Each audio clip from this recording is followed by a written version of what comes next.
Ayan na si Pampano, nilagyan ko ng tanglad, bawang at saka luya.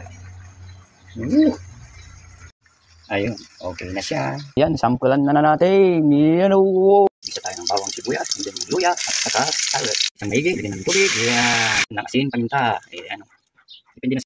Lagyan ng asukal, lagyan ng suka.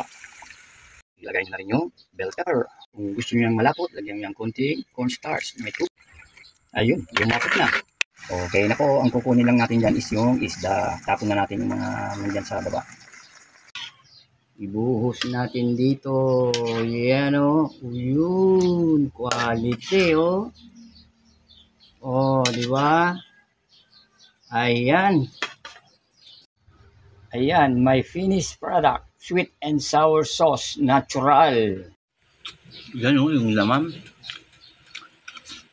Yung carrots. Luya. Ang sabaw.